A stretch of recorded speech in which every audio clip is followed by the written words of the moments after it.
다 같이 하나님 말씀 에스겔서 1장 14절에서 28절입니다.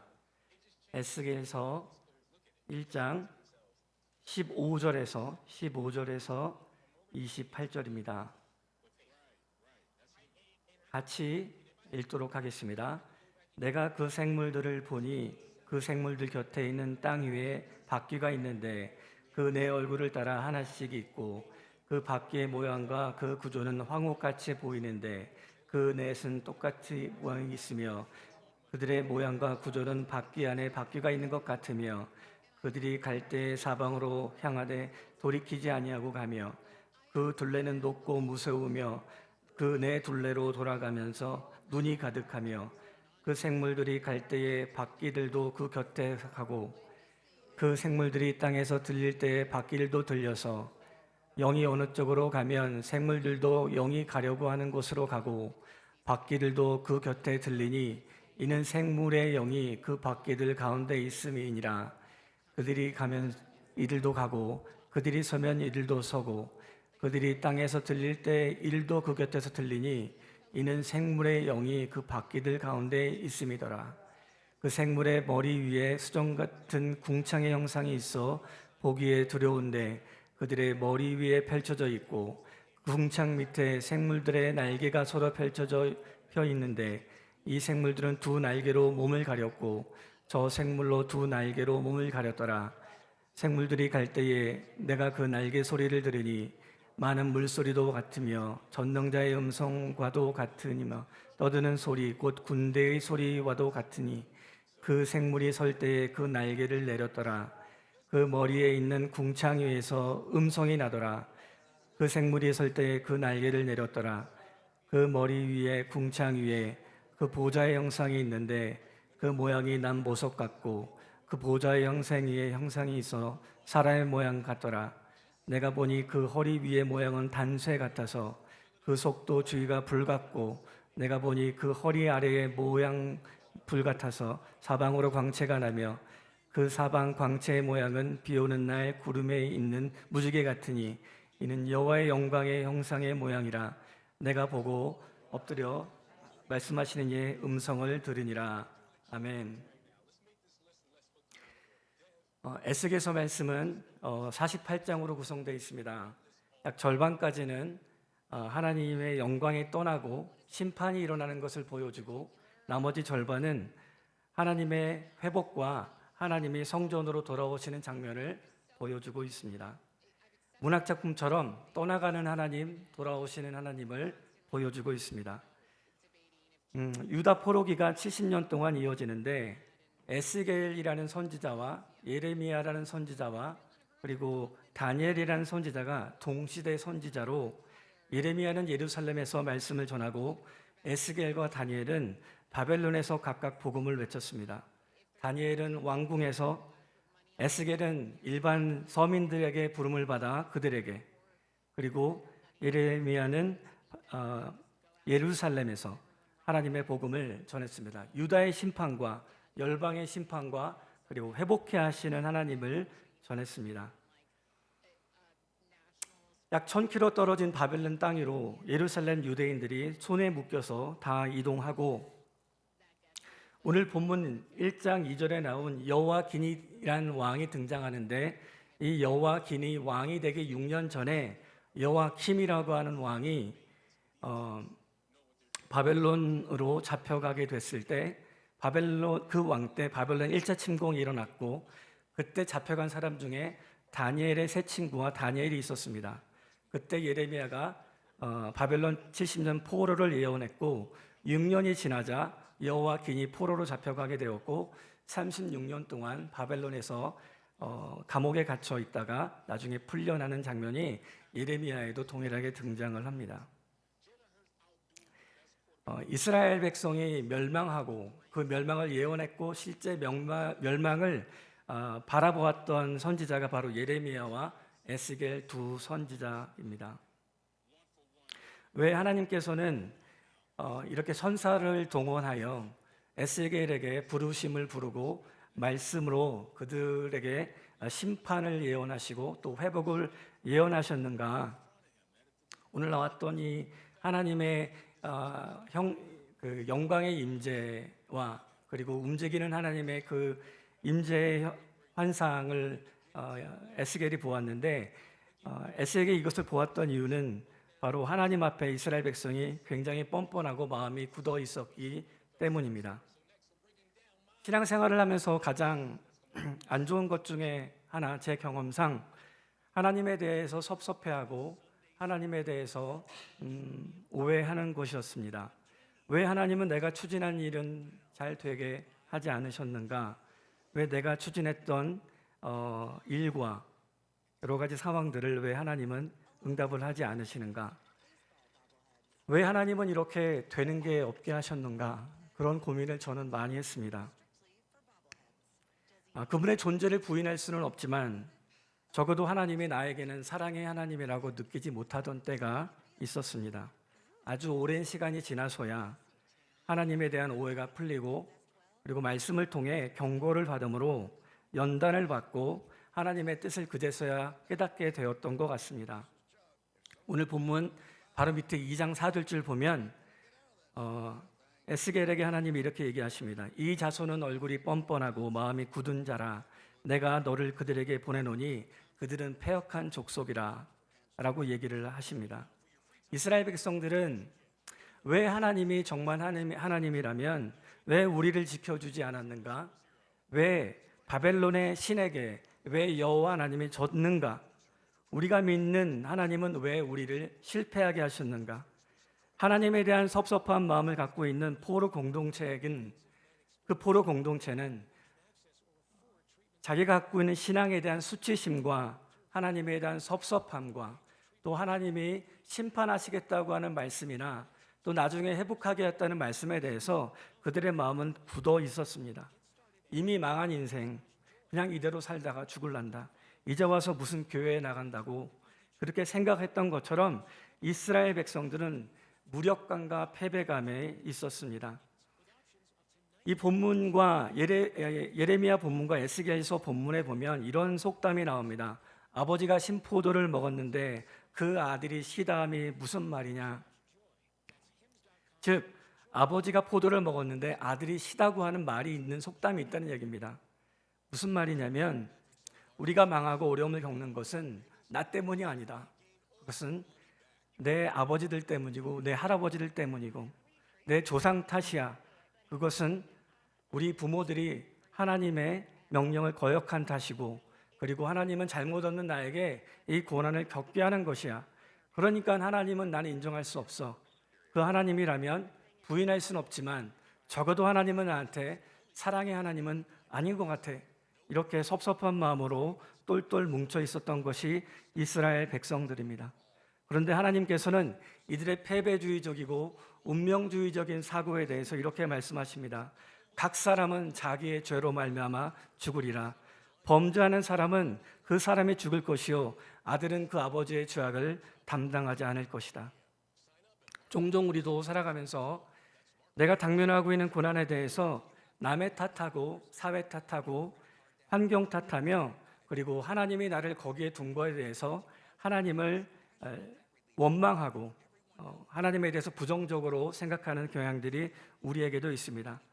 이런 이들의 패배주의적이고 자기의 죄를 깨닫지 못하고 우상 숭배에 파묻혀 있던 자들에게 하나님의 에스겔을 통해서 환상을 보여주셨습니다. 어제 본문에 나왔던 것처럼 갑작스럽게 환상으로 폭풍과 큰 구름을 보게 되고 불이 번쩍번쩍이게 되고 갑자기 내 생물의 형상이 등장하게 됩니다. 이 내 생물의 형상은 천사들인데 바로 하나님을 모시고 있는 천사들입니다. 그들의 얼굴은 사자의 얼굴이고 소의 얼굴이고 독수리의 얼굴입니다. 그 생물 주위에 오르락내리락 하는 횃불이 있고 번개가 보입니다. 생물의 곁에는 바퀴가 있는데 바퀴 모양 안에 바퀴가 있고 그 바퀴에는 그 둘레에 따라 눈이 가득하다고 되어 있습니다. 눈이 가득하다는 것은 하나님이 땅 위에서 모든 일을 알고 계시고 감찰하고 있음을 상징적으로 보여줍니다. 하나님이 모든 것을 알고 계시니 하나님의 심판에서 벗어날 자가 없다. 18절에 바퀴들은 크고 높으며 내 바퀴 안팎에는 눈이 가득하였더라. 하나님의 모든 영역의 임재를 상징하는데 죄를 지은 자는 도망갈 수 없고 동서남북 어딜 가도 하나님은 감찰하셔서 우리를 심판하실 것이라고 하는 것을 보여주고 있습니다. 에스겔은 하나님의 영광의 임재를 보았는데 특별히 움직이는 하나님의 영광의 임재를 보게 되었습니다. 여기 특별히 제가 주목하게 되는 것은 궁창이라는 단어가 한 3번, 4번 나오고 있습니다.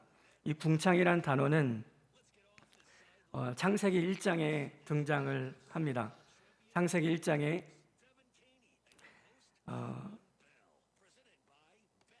하나님 물 가운데 궁창을 만드시고 물과 물을 나누시는 창조 그대로의 모습을 보여줄 때 궁창이 등장을 하고, 그리고 노아의 방주 심판 때 하나님이 하늘의 창을 열어 비를 내리시는 장면을 통해 궁창이 열렸다라고 성경이 얘기를 하고 있습니다. 이 궁창이라는 단어를 통해 볼 때 천지를 창조하실 때의 에덴 동산에서의 그 모습을 보여주고 있는 것 같고, 이 모습을 통해 바벨론으로 추방된 이스라엘 백성들의 모습을 통해 에덴 동산에서 쫓겨난 아담과 이브의 추방의 모습을 보여주는 것 같고, 그리고 여기 무지개라는 것이 등장합니다. 마지막 28절에 보면 하나님의 광채가 사방으로 나는데 그 광채의 모양 중에 하나님께서 구름에 있는 무지개 같은 형상을, 여호와의 영광의 형상의 모양을 에스겔에게 보여주고 있습니다. 하나님께서는 심판을 약속하셨고 심판 이후에 반드시 당신이 택한 자들을 회복케 하실 것을 약속하셨습니다. 이 무지개는 하나님의 소망의 광선입니다. 이 무지개의 소망은 하나님의 심판을 없다 하지 않습니다.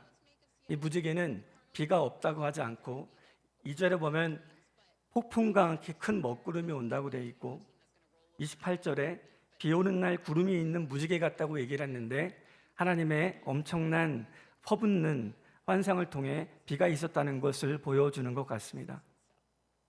이 무지개는 하나님의 성품을 상징하고 하나님의 신실하심을 상징합니다. 내가 너희를 끝까지 포기하지 않겠다.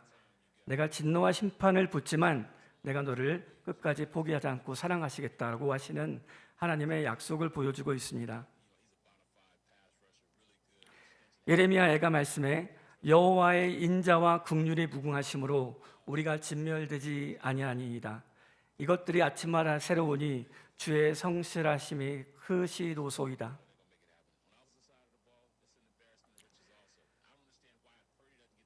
한때 뜨거웠던 신앙이 나도 모르게 그 첫사랑을 잃어버리고 말씀에 대해서 냉랭하며 차가움을 갖고 뜨거워질 것을 얘기했던 요한계시록 에베소 교회에 대한 예수 그리스도의 지적이 있습니다.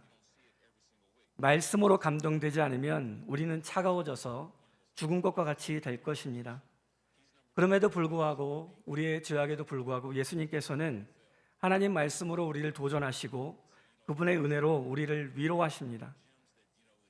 계속해서 이스라엘 백성이 죄악에도 불구하고 찾아오셔서 말을 거시고 그리고 그들을 회복하게 하시겠다는 약속을 1장을 통해 이 총 에스겔 48장의 인트로덕션을 하고 계십니다.